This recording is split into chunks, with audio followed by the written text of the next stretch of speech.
छमाड़ी नारायण की, छमाड़ी नारायण की। आज हम सभी यहाँ पर प्राकृतिक खेती के विषय में चर्चा करने आए हैं। तो हमारे बीच में भाई श्री नारायण ठाकुर जी भी है, ये किसान भी है। तो आज हमें एक ऐसे किसान को सम्मान देने के लिए एकत्रित हुए हैं जिन्होंने 5-6 वर्षों में प्राकृतिक खेती को अपनाया है, साथ ही जो है अन्य किसानों के लिए भी ये प्रेरणा के स्रोत रहे हैं। एक बार जोरदार तालियां भाई के लिए। और प्राकृतिक खेती से मिट्टी की जो गुणवत्ता बढ़ती है, फसलें अच्छी होती है। और आज जो है प्राकृतिक जो खेती है वो नई आशा लेकर आई है, नई उमंग लेकर आई है।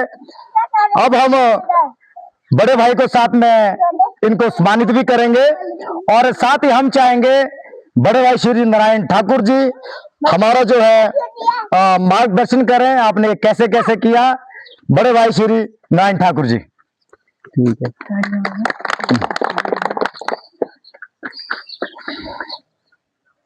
ताजुब जावे।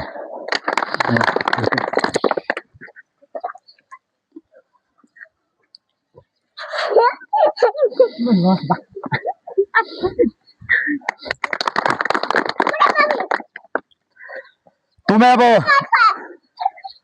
बड़े भाई से गुजारिश करता हूं कि आप भी हमें अपने शब्दों के साथ आगे बढ़ाएं। आपने कैसे कैसे प्राकृतिक खेती को आगे बढ़ाया है, भाई नारायण सिंह जी। ठीक है। सर्वप्रथम आज हम छमाड़ बस स्टैंड में एक प्राकृतिक खेती के उपलक्ष्य में खड़े हुए हैं। थोड़ा जोर और सर्वप्रथम तो प्रभु का प्रणाम। दोबारा बना ले, दोबारा बना ले। अच्छा, हम प्राकृतिक खेती किस तरीके से करते आ रहे हैं, ताई जी बात ये चीजें तो बहुत पहले की है।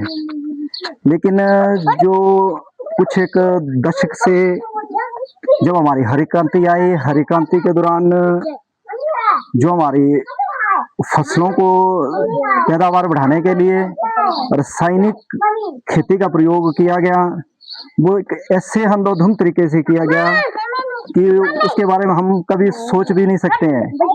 अगर इसी तरीके से अगर ये रासायनिक खाद का प्रयोग कंटिन्यू चलता रहा या कीटनाशक का प्रयोग भी कंटिन्यू चलता रहा तो 2050 तक हमारे खेतों में कोई भी फसल उगनी मुश्किल हो जाएगी। और अब ज्यादा तो यहाँ टाइम नहीं है ना, लेकिन हम चाहते हैं कि प्राकृतिक खेती सभी लोग करें। सिर्फ प्राकृतिक खेती सर्वप्रथम शुरू करनी होगी तो एक जो खाद बनानी है आपने, वो बनानी है जीवामृत। जीवामृत तैयार करो। अब लंबे प्रोसेस में तो नहीं बोलूंगा, सिर्फ थोड़ा टॉपिक बोलूंगा। खाद बनेगी आपकी जीवामृत और वो होगी लिक्विड में। और अगर हम मान लो कोई बोलते कि हमने लिक्विड खाद नहीं डालनी, हमने डालनी है जैसे दानेदार खाद या कोई आदत है ना पड़ी हुई, क्योंकि हमने ये चीजें करनी है। दानेदार में बनाना है आपने घन जीवामृत, और ये भी उतना ही काम करेगी जितना जीवामृत काम करेगी, उतना ही काम करेगी जितना रासायनिक खादें हमारी करती है।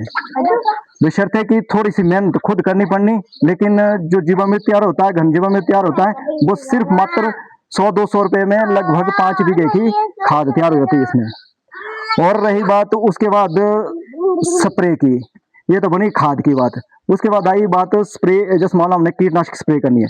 कीटनाशक के लिए इसमें है अग्निअस्त्र, ब्रह्मास्त्र, नीमास्त्र। ये 2-3 दवाइयां बनती है जो आपके घर में ही आस पड़ोस में ही जो हमारे पेड़ पौधे हैं उसी से ही तैयार की जाती है।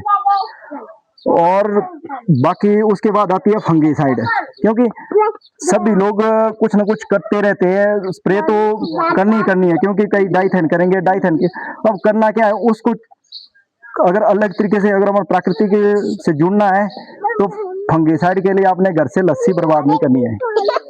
जितने घर में जो भी लस्सी तैयार करेगा वो लस्सी कहीं फेंकनी नहीं है, उसमें कम से कम कोशिश करो उसको संभाल के रखो। वो 3 साल पुरानी हो, 4 साल पुरानी हो, वो भी आप लोगों के काम आएगी, बशर्ते कि फंगिसाइड स्प्रे करने के लिए। वो सेब पे करो, सब्जी पे भी करो, कहीं भी करो, लेकिन उसका आपको नुकसान नहीं होगा, फायदा ही होगा। और ये चीजें हैं, और इसमें ज्यादा तो हम नहीं बोल सकते, इतना टाइम भी नहीं है, लेकिन कोशिश है कि हमारा कल भी एक प्रोग्राम है भारत सरकार की तरफ से, एक नेशनल नेचुरल फार्मिंग की ओर से, जो पंचायत में रखा हुआ है। अगर हो सके जितना ज्यादा से ज्यादा हो, वो पंचायत घर 11 बजे पहुंच जाएं। उसके बारे में भी हम बताएंगे कि किस तरीके से नेचुरल फार्मिंग करनी है, किस तरीके से प्राकृतिक खेती को हमने बढ़ावा देना है। कोशिश यही रहेगी हमारा कि वहाँ भी थोड़ा सा बारीक में बिल्कुल इजीली बताया जाएगा कि आपने जीवामृत कैसे तैयार करना है, घन जीवामृत तैयार कैसे करना है, नीम शस्त्र कैसे तैयार करना है, ब्रह्म शस्त्र कैसे तैयार करना है, और खट्टी लस्सी का प्रयोग अपने पेड़ों पे किस तरीके से करना है, वो बिल्कुल बारीकी से बताएंगे। और अब ज्यादा ना बोलता हूँ, आप सभी लोग यहाँ इकट्ठे हुए, आपका बहुत बहुत धन्यवाद। और जो भी, चलो भारत सरकार की तरफ से जो भी आज प्रोग्राम चला है, इस एक आज ही आसमान के लिए नहीं है, वैसे मेरे आइडिया से पूरे ऑल इंडिया में ही चला है। इसमें कृषि मंत्री शिवराज सिंह चौहान जी, बाकी बहुत से लोग जो इस पे काम कर रहे हैं आज की डेट में। कोशिश है सभी इसमें अपना सहयोग करें और एक अच्छी फसल खाएं और उसका अच्छा स्वास्थ्य बनाएं। ठीक है, धन्यवाद। ओके जी।